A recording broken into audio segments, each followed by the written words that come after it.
President Trump made an extremely unexpected phone call after the White House Correspondents shooting last night.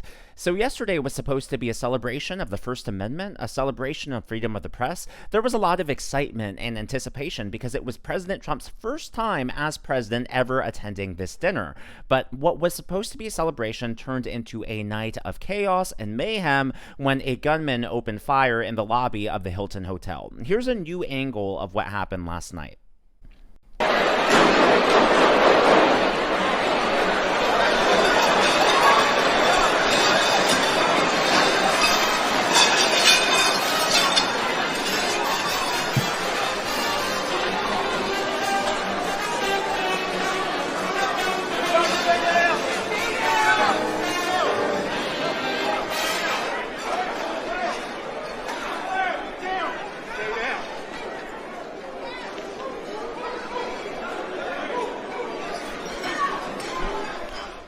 Now, it has been confirmed that the gunman, Cole Thomas Allen, is in custody. He is reportedly not cooperating with law enforcement at all. It's being reported that he checked into the Washington Hilton in early April and that he brought multiple guns and weapons up to his room, so that's how he was able to gain access to the premises during this event.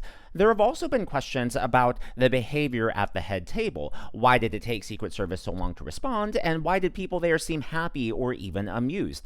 Well, it turns out that the guy at the head table was actually the entertainment for the night. He is one of the best mentalists in the country, basically a magician who supposedly reads your mind. So the cards that he was holding and showing everyone at the head table, those were part of his trick. Those were part of the mentalism displays that he was doing. So that's why people seemed amused.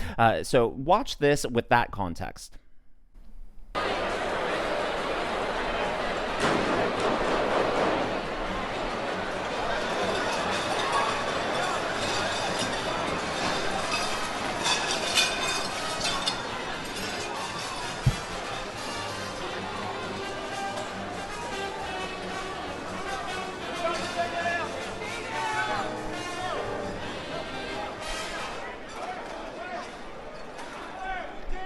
Yeah, I think Melania's face says it all, just the shock and the horror when she realizes that something has gone terribly wrong there. Now, at the front table, it was a lot noisier than what we're seeing on the video, so a lot of the camera crews, their cameras were at the back because President Trump was set to give the keynote speech, so they wanted, to be facing the podium, and the microphones were closer to the back of the room as well. So even though we at home can hear the gunshots clearly, it was a lot more noisy in the ballroom itself. There was music coming through the speakers, people were talking, people were drinking, having a good time, and of course there was the clattering of plates and glasses as waiters and waitresses were bringing out the food. Well, obviously this would be a traumatic experience for everyone. This is not the first attempt on President Trump's life, and despite all of that, President Trump's focus wasn't on him. One of his first calls actually went to Jonathan Karl of ABC. Yeah, this is really unexpected, so let's tune in.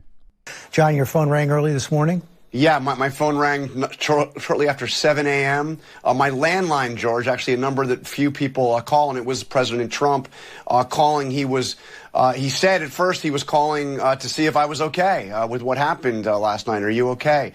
And then he reiterated many of the things he said in his press conference last night, emphasizing the unity that he felt in that moment, that he felt at the dinner before the shooting and certainly after with the people who reached out to him.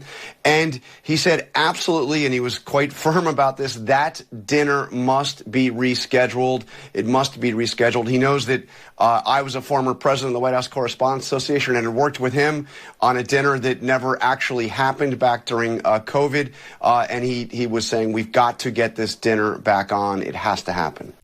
That really is amazing if you stop and think about it, because it's not as if this is coming from someone at Newsmax, Fox News, or any of the stations that a Democrat would say, oh, they're only trying to prop up President Trump. Oh, they're only trying to make him look good, right? Jonathan Karl has been a longtime critic of President Trump. He has been a staunch reporter on ABC. And so for him to actually make public this private phone call between him and President Trump and admit, hey, President Trump called me personally to personally check in on me and how I'm doing. I mean, that just cuts against the narrative that the mainstream media, that the Democrats have tried to paint on President Trump, right? They tried to paint him as some sort of monster. He's hateful. He's a psychopath because he has no regards for the feelings of others. Yet this is completely the opposite of what we're seeing. And again, this is coming from a mainstream media member. I think that's really telling. It's a side of President Trump that we don't really see publicly that often, right? Because in public, he fights for his beliefs, he fights for the party, he fights for the country.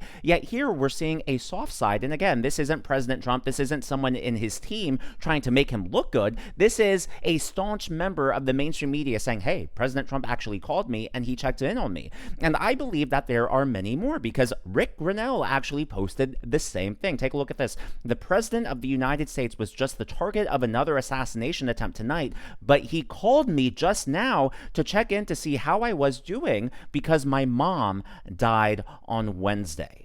Again, just incredible stuff. This is something, again, the side of President Trump we don't often see in public, just the softer side, the more human side. And it really makes you wonder, because the media was in that room, you saw those clips, you saw the angle. I mean, thousands of media members ducking beneath those tables. We do know that the capacity for the ballroom is about 2,000 people. So 2,000 members of the press ducking beneath their tables because there is a security threat to the president and his administration. I would like to think that in that shared moment, in that shared fright, the chaos and the uncertainty of what was about to go down, that they realized, hey, this is actually real life. Our coverage could be the difference between life or death. And of course, the mainstream media is likely to go back to their usual shenanigans, but at least for a moment, they are humanizing President Trump. I mean, even Brian Stelter, yes, Brian Stelter on CNN said this. You know, a couple minutes before this happened, I was with House Speaker Mike Johnson. I shook Johnson's hand. I was talking to him. And then I was walking across the ballroom, Victor, kind of taking the long way toward the CNN tables because I wanted to see some of my friends and some of my sources. And so I ended up on the ground next to a executive from Comcast, some people from NBC. And in that moment, you know, there was a lot of unity. And I'm thankful that President Trump talked about that unity last night and did not try to heighten the tensions or escalate the situation. He could have very easily gone out there and bashed the press last night and blamed the media for attracting this suspect to the ballroom. But instead, he basically said, we're all in this together. And that's certainly true. And that's how it feels this morning as well. Wow, he's actually giving President Trump a fair shot. He's actually praising him on air. And it wasn't just Trump. Brian Stelter also revealed that Brendan Carr, the chairman of the FCC, personally checked in on him after the shooting. And this, again, is someone that the Democrats, the media claims hates them and is trying to silence the free press, trying to shut down the First Amendment. Obviously, none of that is true. But, you know, they've painted Brendan Carr as some big boogeyman, and yet he was human enough to actually check in on Brian Stelter. One of the first people who checked on me inside the ballroom was Brendan Carr, who is the Trump FCC chairman. And some of you might know I've been rather critical of some of Carr's actions in the last year. Yes, you have. But we were talking a couple of times right afterward. And that's the point, Scott, right? Is that this was, for everybody in the room who was there, a moment of unity, a shared traumatic experience. And that raises the concern you brought up, Van, about, well, people who are on the outside who will view the press and the president as all part of the problem together on a night like this, all getting together for a grand old time. Yeah, that's absolutely true. And unfortunately, a lot of people are already taking to social media. Staged was the #1 trending topic on X last night because a lot of people, both on the left and then the extreme right, are claiming that this is somehow a staged event. I mean, it's just absolutely ridiculous. And I don't even want to give it airtime. I don't want to give it any attention. But it's gaining such momentum on its own that I just feel the need to push back on it. And that's why I showed those clips earlier, attempting to show you what was actually going on at the head table, because so many people who didn't know what those flashcards were for are trying to spin this into some conspiracy theory where there is none. Well, it wasn't just Brian Stelter on CNN. Again, I can't believe I'm saying this, and it's not to say that, oh, CNN has turned the page, they've turned the corner, but I'm just surprised that they're actually giving President Trump a fair shake after this. Van Jones praising Trump's speech at the White House. I have to say, I think that President Trump is doing a good job tonight. I think that him deciding that he's going to address the public, that he's given the country a timeline for us to do this again, I think lets people have a little bit of structure for something like this.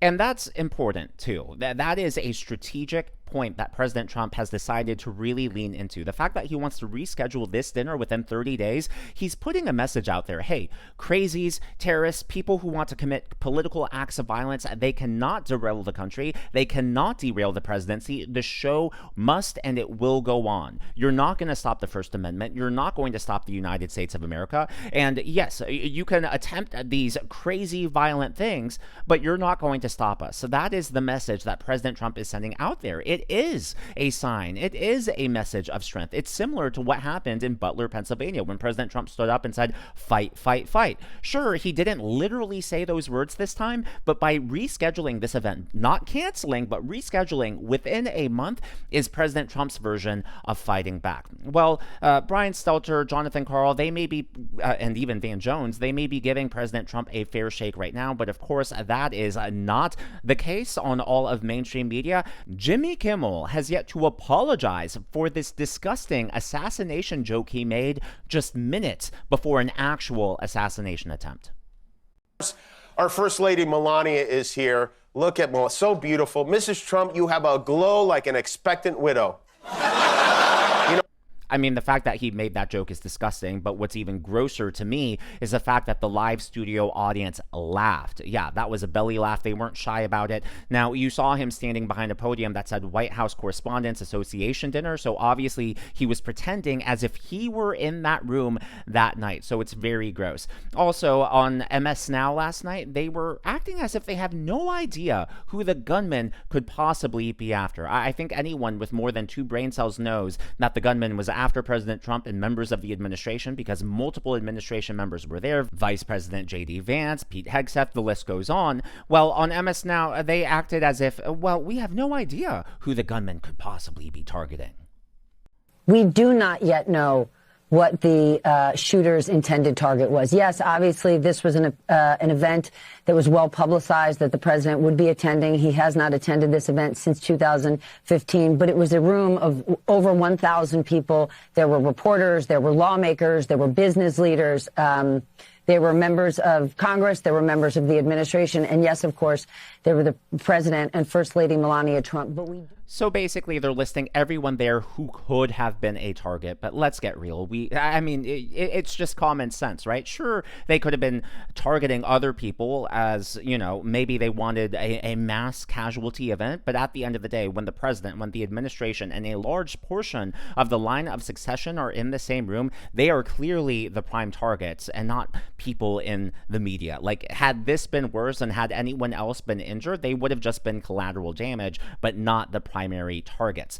Well, again, Cole Thomas Allen is in custody. Eyewitness reports say that he was actually constructing and putting the gun together right before he charged through the metal detectors. President Trump posted the security cam footage last night on Truth Social. And so the metal detectors are going to be in the upper left-hand corner, and you'll see him run through, and the security Secret Service take him down pretty quickly after that. Lieutenant Hudson, you monitoring this area? Obviously,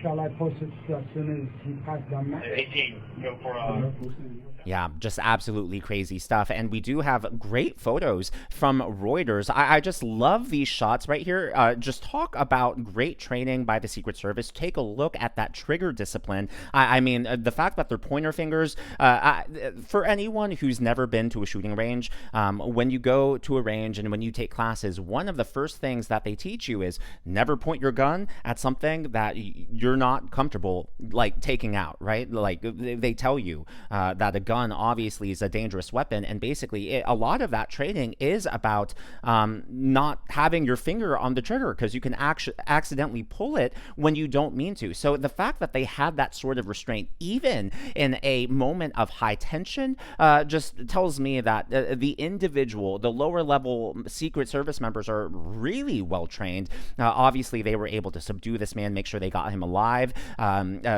Obviously this doesn't account for the clear failures from higher on up, the fact that the security perimeters weren't as secure as they could have been, the fact that this was even able to happen in the first place, that a gun could even get that close to the ballroom where the president and a huge chunk of the line of succession are there. But again, just absolutely, these are great photos, I believe, just in the moment. And you can see just how well trained and how quickly everyone responded. Well, over on CNN, Dana Bash asked Jamie Raskin what role the Democrats have in these attempts against President Trump, right? Because the Democrats have used some terrible rhetoric, some terrible language when it comes to President Trump. Now, before we get to Jamie Raskin's response, I would like to thank the members of today's Governors Club. They are Super Roamer ×2, Moon Fairy ×2 as well, Mad Negro, and I'm Just Me. These are people who give tips and super thanks to the channel. I'm glad that you're here, and I'm glad that you enjoy. And surprise, surprise, Jamie Raskin is not taking any responsibility. Violent rhetoric? What violent rhetoric? And you have, as many of your fellow Democrats, have used some heated rhetoric against the president.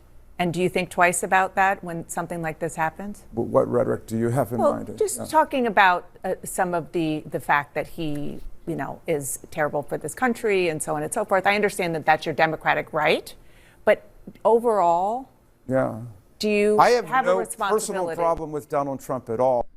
So he acts confused, and he can't even admit to it. Basically, he's denying it. Oh, I have no personal problem with President Trump at all. Yeah, but you're not condemning the vile attacks that come from members of your own party. So I wouldn't be surprised if they just double down on their stupidity. They double down on their hatred of President Trump. And unfortunately, that means that we really need to make sure that DHS gets funded and that Secret Service, they have to do something. They have to revamp and make sure that something like this does not happen again.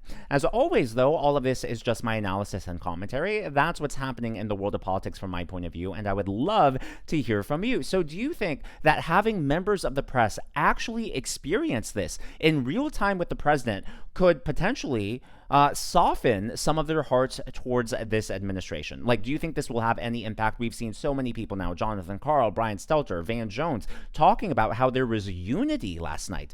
Do you think that this could be a turning point, or do you think this is just a blip on the radar, just a speed bump that, will go away and sooner or later things will be back to normal? Let me know your thoughts on that down in the comments below. If you haven't already, please be sure to leave me a thumbs up. I know it's a simple thing to ask for, but it really does help me reach more viewers like you in the algorithm. Be sure to smash that subscribe button and to check out one of these videos.